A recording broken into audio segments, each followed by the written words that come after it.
Hello students, welcome to my class. Aji am 11.1 exercise question number 3 to korim. Question number 3 to korar agote kotha eta kobo bisarisu. Question number 2 to june june soa nai নিশ্চয় চাই লবা কাৰণ question number 2 আৰু question number 3 অকমান পাৰ্থক্য আছে এই পাৰ্থক্যটো বুজিবলৈ হলে তো দুইটাই তোমালোকে চাব লাগিব তেতিয়াহে তোমালোকে ইয়াত থকা অঙ্কন প্ৰণালীবোৰ ভালকৈ বুজি পাবা ঠিক আছে তো question number 3 টো আমি ডিসকাস কৰো 5 cm 6 cm 7 cm বাহুযুক্ত এটা ত্ৰিভুজ আকাৰ আৰু তাৰ পিছত আন এটা ত্ৰিভুজ আকাৰ যাৰ বাহুবোৰ প্ৰথম ত্ৰিভুজটোৰ অনুৰূপ বাহুবোৰৰ 7/5 গুণ হয় তো question number 2 আছিল 2/3 সোৱাচোন এটো প্ৰপাৰ ফ্ৰেকশন বা প্ৰকৃত ভগ্নাংশ দিয়া আছিল question number 3 আছে 7/5 অৰ্থাৎ অপ্ৰকৃত ভগ্নাংশ বা ইম্প্ৰপাৰ ফ্ৰেকশন তো এই পাঠ্যক্য দুটা বুজিবলৈ হলে দুইটা কোৱেশ্যনৰ আনসাৰ কেটা তোমালোকে ভালকৈ বুজি পাব লাগিব অকমান দীঘলীয়া হয় ভিডিও বিলাক কিন্তু তোমালোকে স্কিপ নকৰাকৈ এবাৰ যদি ভালকৈ চাই দিয়া তেনেহলে সম্পূৰ্ণকৈ বুজি পাবা আৰু বাৰে বাৰে চাই থকাৰ প্ৰয়োজন নহব কিন্তু এবাৰ ভালকৈ তোমালোকে চাবই লাগিব তো স্টুডেন্টস আমি কোৱেশ্যন নম্বৰ 3 সলিউশনটো স্টাৰ্ট কৰো ইয়াৰ আগতে মই কৈ দিম কোৱেশ্যন নম্বৰ 2 ৰ লিংকটো মই ডেসক্ৰিপচন বক্সত দি দিম তোমালোকে জুনে চোৱা নাই কোৱেশ্যন নম্বৰ 2 টো চাই লবা তো আমাক দিয়া আছে তিনিটা যোগ এটা দিয়া আছে 7 সেমি এটা দিয়া আছে 6 সেমি আৰু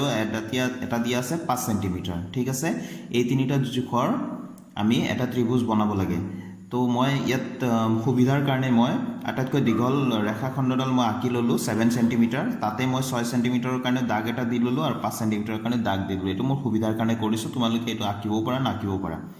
তো আটাইতকৈ দীঘল বাহুটো যেটো 7 সেমি আছে সেই জোখেৰে মই এটা ৰেখাখণ্ড আঁকি ললো নাম দি ললো AB এটা ত্ৰিভুজৰ তিনিটা বাহুৰ জোখ দিয়া থাকিলে কেনেকৈ ত্ৰিভুজ আঁকিব লাগে মই কোৱেশ্যন নম্বৰ 2 টো মই ডিসকাস কৰি থৈছো তো তোমালোকে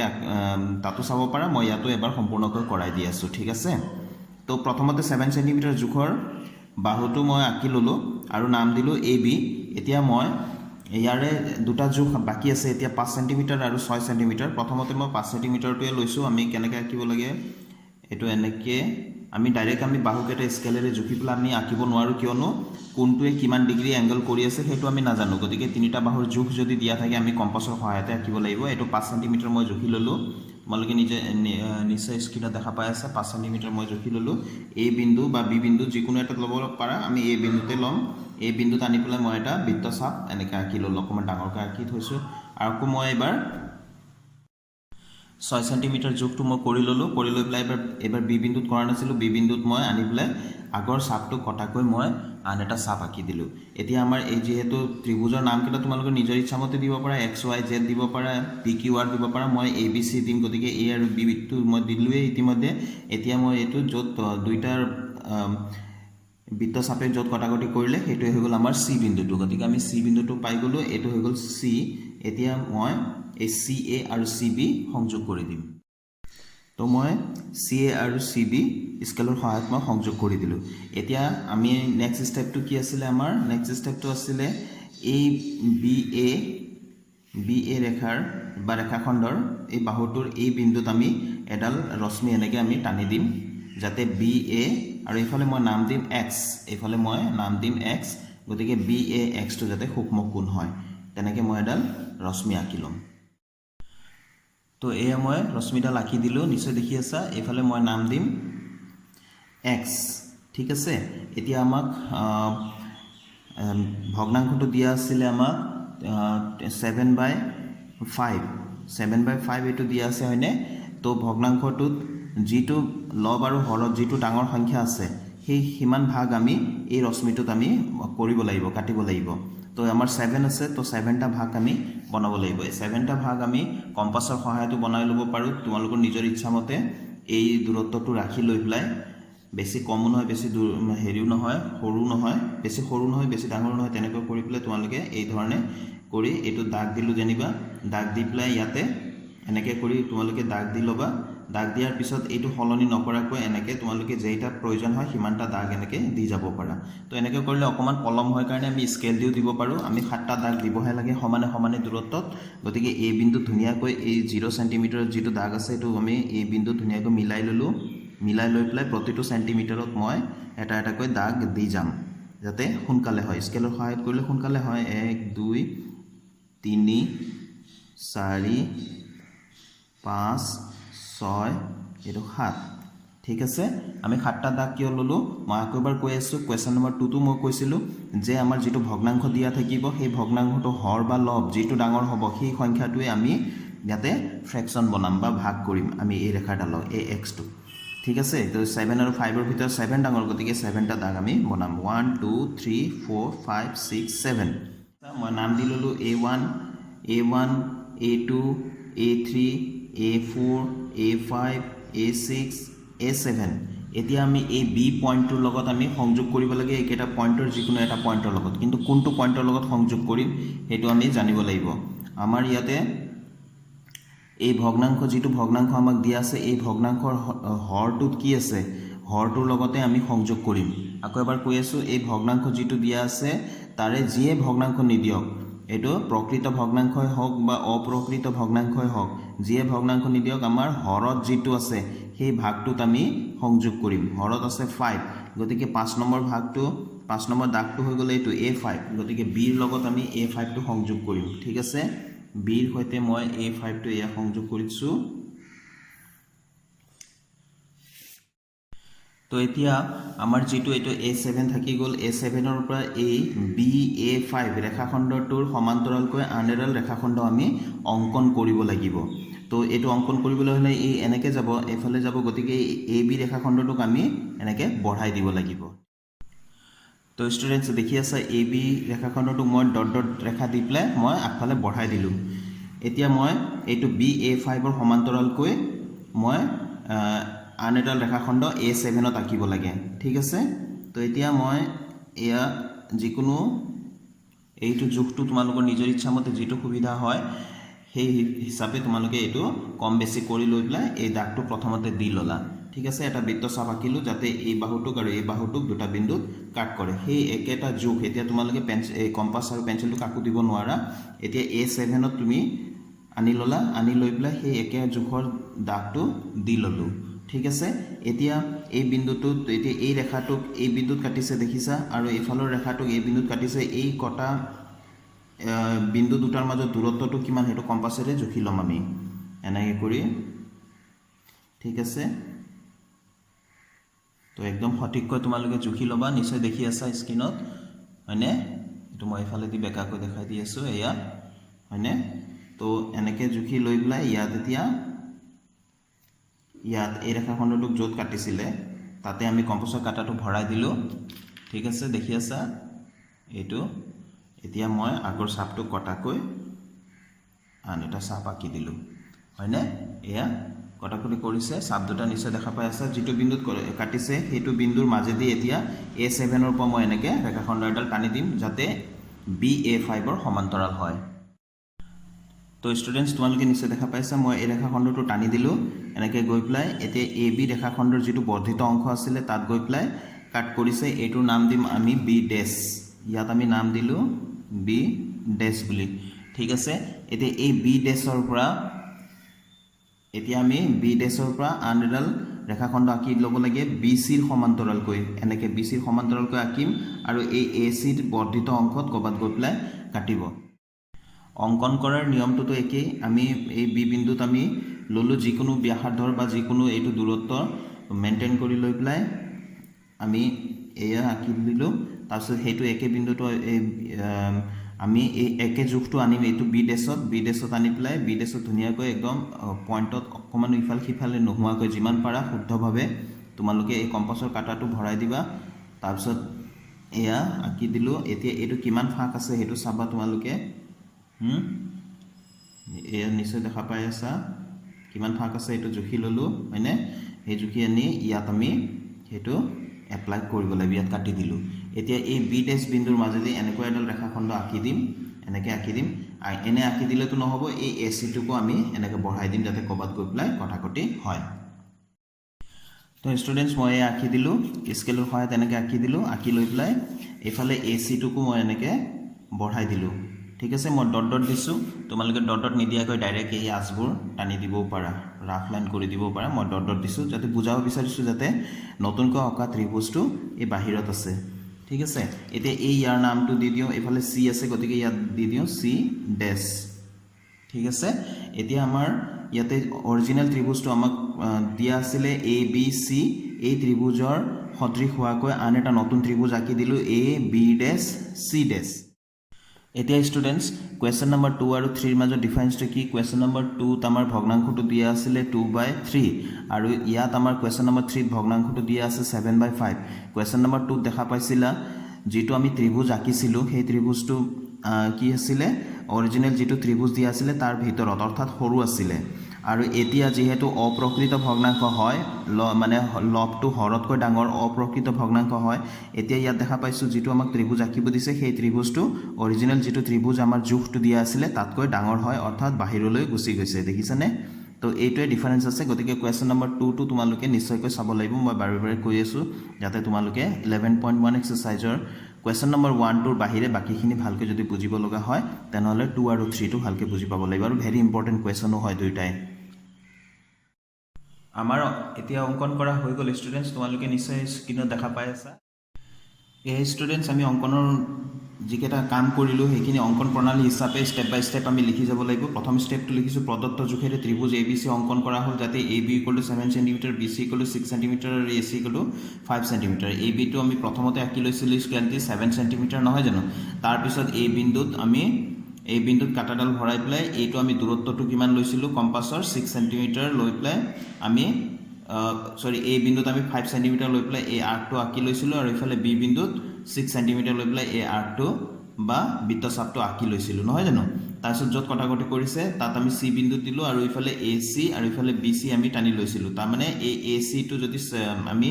5 cm লৈ প্লাই যদি এটো বৃত্তচাপটো আঁকিছিলো তাৰ মানে AC টো আমাৰ 5 cm হ'ব আৰু বি বিন্দুৰ পৰা যদি আমি 6 cm লৈ প্লাই যদি বৃত্তচাপটো আঁকিছিলো তেনেহলে এই BC টো হৈ যাব 6 cm গতিকে এইখিনি আমি এই প্ৰথম স্টেপটোত লিখি দিলো ঠিক আছে তো তোমালোকৰ নিজৰ ইচ্ছা মতে বাহুবোৰ লব পাৰা ইয়াত আমি 5 cm প্ৰথমতে লব পাৰো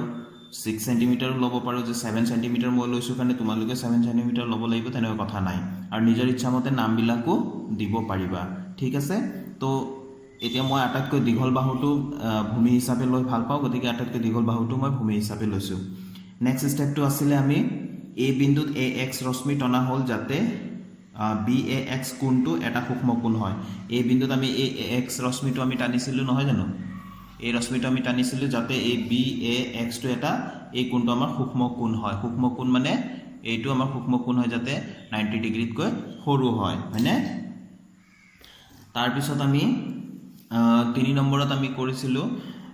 AX ৰশ্মিত A1 A2 A3 A4 A5 A6 A7 দাগবোৰ দিয়া হল আমি এই দাগকেটা AX ৰশ্মিত এই দাগকেটা দি গৈছিলো সমান সমান দূৰত্বত হয়নে যাতে AA1 AA1 = A1 A2 হয়নে মানে এই খণ্ডবিলাক গুটেবিলাক যাতে সমান হয় AA1 = A1 A2 = এনেকৈ ডট ডট দি প্লাই ধেৰ থাকিলে আমি লিখি থাকিব নালাগে ইয়াত মই A1 A2 A3 A4 A5 A6 A7 ইমান ধেৰ লিখিছো নহয় জানো তোমালোকে বেছি ধেৰ থাকিলে তিনটা বা চাৰিটা থাকিলে লিখি দিব পাৰি কিন্তু তাতকৈ বেছি থাকিলে A1, A2, dot dot dot দি প্লাই এই লাষ্টৰ A7 টো লিখিলেও হ'ব এই দাগবোৰ দিয়া হল আৰু এই যে আমি দূৰত্ববিলাক আমি বুজাবলৈ AA1 = A1 A2 আমি লিখি দিলো ডট ডট দিটো লাষ্টৰ দূৰত্বটো কি আছিল লাষ্টৰ খণ্ডটো A6 A7 এটো আমি সমান চিন দি পেলাই লাষ্টত ডট ডট দি সমান চিন দি শেষত A6 A7 লিখি দিলে হৈ গল তাৰ মানে এই গুটি টুকুৰাবোৰ সমান সমান বুলি আমি বুজাব বিচাৰিছো ঠিক আছে তাৰ পিছত আমি কি কৰিছিলো BA5 সংযোগ কৰা হল B ৰ পৰা A5 টো কিয় সংযোগ কৰা হল মই অঙ্কন কৰোতে মই বুজাই দিছিলো গতিকে মই ইয়াত কেৱল কথাটো লিখি দিলো স্টেপ বাই স্টেপ যেনেকৈ আমি কাম কৰি আছো প্ৰথমতে আমি আকৈবাৰ কৈ আছো প্ৰথমতে আমি ত্ৰিভুজটো আঁকি BAX এই কোণটো আঁকিলো সূক্ষ্ম কোণ AX ৰশ্মিটো টানি দিছিলো যাতে BAX টো সূক্ষ্ম কোণ হয় তাৰ পিছত AX ৰ ওপৰত এই দাগবোৰ দি লৈছিলো দাগবোৰ কেনেকৈ দিছিলো হেতু বুজাব লাগিব যাতে A1 = A1 A2 = হয় dot dot dot A6 = A7 হয় এই কথাবিলাক আমি লিখিলো তাৰ পিছত B ৰ পৰা A5 টো সংযোগ কৰি দিলো তাৰ পিছত স্টেপটো নিশ্চয় BA5 ৰ সমান্তৰালকৈ B' A7 আঁকিলো হয় নে নহয় এসো BA5 সমান্তৰাল B' A7 অঙ্কন কৰা হল তাৰ মানে BA5 ৰ সমান্তৰালকৈ B' A7 অঙ্কন কৰা হল এই B' A7 এ AB ৰ বৰ্ধিত অংশ B' ত ছেদ কৰে তো এইটো আমি যেতিয়া অঙ্কন কৰিলো তেতিয়া ই গৈ প্লাই AB ক আমি বঢ়াই দিলে এনেকৈ ইয়াতে ছেদ কৰিব নহয় জানো AB ক এফালে বঢ়াই দিলে ইয়াতে ছেদ কৰিছে গতিকে সেই কথাটো আমি লিখি দিলো ছেদ কৰে তাৰ পিছৰ ষ্টেপটো হৈ গ'ল এতিয়া আমি যেতিয়া এই বিন্দুটো পাই গ'লো এই বিন্দুৰ এই BC ৰ সমান্তৰালকৈ আঁকিবলৈ জাগা বিচাৰি আছিলোঁ ঠাই বিচাৰি আছিলোঁ BC এই বাহুটোৰ সমান্তৰালকৈ ক'ৰ পৰা আঁকিমনো সেই ঠাইটো আমি এইটো যেতিয়া টানি দিলোঁ এফালে এইটো যেতিয়া বঢ়াই দিলোঁ গৈ পেলাই য'ত লগ লাগিছে সেই বিন্দুটোৱে হ'ল আমাৰ BC ৰ সমান্তৰালকৈ ৰেখাখণ্ড অঁকাৰ কাৰণে ঠাই গতিকে B ডেছ বিন্দুৰ পৰা আমি B ডেছ C ডেছটো আমি BC ৰ সমান্তৰালকৈ আঁকিলোঁ সেই কথাটোকে আমি ইয়াত এতিয়া লিখি দিছোঁ চোৱাচোন BC ৰ সমান্তৰালকৈ B ডেছ C ডেছ অংকন কৰা হ'ল এতিয়া অংকন কৰাৰ পিছত এই B ডেছ C ডেছে AC ৰ বৰ্ধিত অংশ C ডেছত ছেদ কৰে এতিয়া আমি এই কথাটো কৈ দিব লাগিব এইটো B ডেছ C ডেছটো তেনেকৈ বঢ়াই গৈ থাকিব পাৰি নহয় জানো কিন্তু আমাক কিমান দূৰলৈকে লাগে যাতে AC টো বঢ়াই দিওঁতে য'ত ছেদ কৰে সেই বিন্দুটোলৈকেহে আমাক লাগে সেইটোক আমি নাম দিলোঁ C ডেছ বুলি ঠিক আছে সেই কথাটোকে ইয়াতে কৈ দিলোঁ যে B ডেছ BC সমান্তৰাল B ডেছ C ডেছ অংকন কৰা হ'ল এই B ডেছ C ডেছে AC ৰ বৰ্ধিত অংশ C ডেছত ছেদ কৰে এতেকে আঁকিবলগীয়া ত্ৰিভুজটো হৈ গ'ল A B ডেছ C ডেছটোৱে অংকন কৰিবলগীয়া ত্ৰিভুজ আমাৰ অৰিজিনেল ত্ৰিভুজটো আছিলে ABC যেটো আমাক কৈছিলে এতিয়া আমাৰ যেহেতু আমাৰ অনুপাতটো দিয়া আছিলে 7/5 অৰ্থাৎ অপ্ৰকৃত ভগ্নাংশ অৰ্থাৎ লবটো হৰতকৈ ডাঙৰ আছিলে গতিকে আমাৰ যেটো দ্বিতীয়টো ত্ৰিভুজ যেটো আমি নিজে অংকন কৰিব লাগে সেই অংকন কৰিবলগীয়া ত্ৰিভুজটো অৰিজিনেল ত্ৰিভুজতকৈ ডাঙৰ হ'ব বাহিৰত যাব গতিকে এইটো A B ডেছ C ডেছ এই ত্ৰিভুজটোৱে হৈ গ'ল আমাৰ আঁকিবলগীয়া ত্ৰিভুজ ঠিক আছে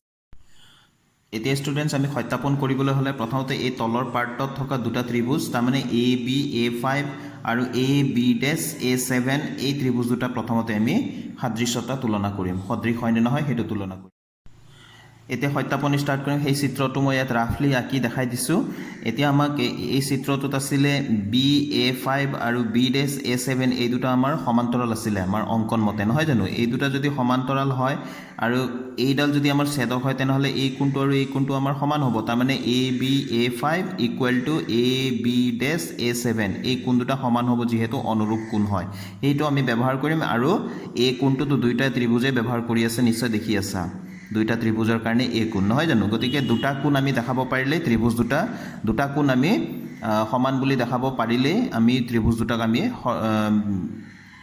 সদৃশ বুলি আমি ক'ব পাৰো গতিকে ইয়াত দেখাই দিছো AB ডেছ A7 আৰু AB A5ত এই কোণটো সাধাৰণ কোণ AB ডেছ A7 = AB A5 এই এংগল দুটা সমান হয় যেহেতু অনুৰূপ কোণ হয় কাৰণটো আমি ইয়াত দেখাই দিছো BA5 সমান্তৰাল B ডেছ A7 আছিল আৰু AB ডেছটো সিহঁতৰ ছেদক এইটো আমি ছেদক বুলি কৈছো গতিকে এইটো কোণ আৰু এইটো কোণ সমান বুলি কৈছো এই কোণ দুটা ঠিক আছে গতিকে আমাৰ ত্ৰিভুজ AB ডেছ A7 সদৃশ ত্ৰিভুজ AB A5 কি শৰ্তমতে আমাৰ কোন শৰ্তমতে বাহুবিলাকৰ অনুপাতবিলাক সমান হ'ব তাৰমানে AB ডেছ বাই AB ডেছ বাই AB এটো এটা অনুপাত হ'ল আকৌ ইফালে A7 বাই A5 হেতু এটা অনুপাত হ'ব এই দুটা অনুপাত সমান হ'ব যেহেতু সদৃশ ত্ৰিভুজৰ অনুৰূপ বাহুবোৰ সমানুপাতিক আমি লিখি দিলো আৰু এজোৰ আছে হেতু আমাক নালাগে কোনটো আৰু এজোৰ B ডেছ A7 বাই BA5 এটো আমাৰ দৰকাৰ নাই আমি নিলিখো আমাক দুটা অনুপাত হলে হৈ যাব